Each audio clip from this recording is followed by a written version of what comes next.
From Tampa Bay streaming news source, brought to you by AlertTodayFlorida.com. This is ABC Action News.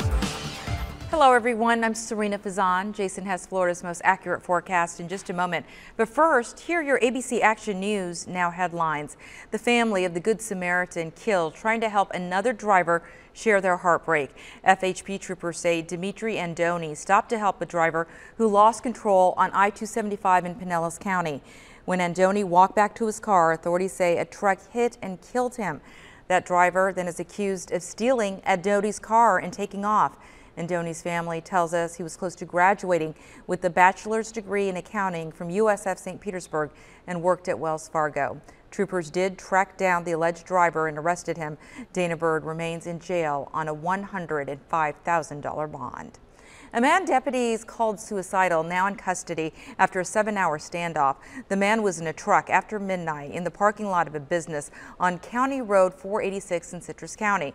Deputies say he was armed and threatening suicide and refused to leave the vehicle. SWAT deputies eventually used tear gas to get the man out of the truck and put him in custody. Red tide is still a major issue for beaches in our area. The FWC says there are high concentrations of it in several Pinellas County beaches. But one beach town has found a way to ease the burden on tourist and local business owners. City commissioners suspended paid parking last week in Madeira Beach. Small business owners say they needed the boost. They say they lost thousands last year thanks to Irma, and this year they're dealing with red tide. And in other news, a North Carolina woman was arrested for taking care of animals during Hurricane Florence. Officials say the woman had 27 dogs and cats taken from her shelter. Deputies say she was running an unregistered animal shelter by taking in the pets during the storm.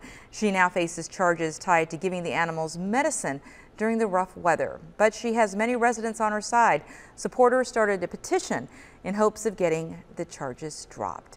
Well, back here at home, still pretty hot. Let's head to Jason. And unfortunately, it's not going to change yet. Of course, we are in fall. Fall started Saturday night, but we're still going to be well into summer here across Central Florida as we go through the next week. 85 already by 10 a.m. Monday morning, 88 by noon. We'll back into the low to mid 90s like we've been over the weekend where we challenged records. I think we'll be near records a lot this week, but don't forget it's the humidity too that will make it feel like it's 100 degrees or hotter. The rain chances are on the lower side too. Monday, your rain risk only around 30%. We'll watch the East Coast sea breeze kicking off a few showers into the afternoon and evening, but good news by the time we get to game time for Monday Night Football with the Bucs and Steelers at Ray J, the rain chance drops to 20%. So things looking pretty good for us for the big game, Serena. All right, thank you, Jason. And don't forget, you can get news updates all day long on your favorite streaming device. And remember to download our free ABC Action News app. Visibility while driving at night can be challenging for drivers, and their failure to see pedestrians is often fatal. In Florida, 75% of pedestrian fatalities occur at night. Many drivers say they never saw the pedestrian. What will it take to see them? Can you see him now? Drivers, look for pedestrians, especially at night. Pedestrians, make sure you are visible.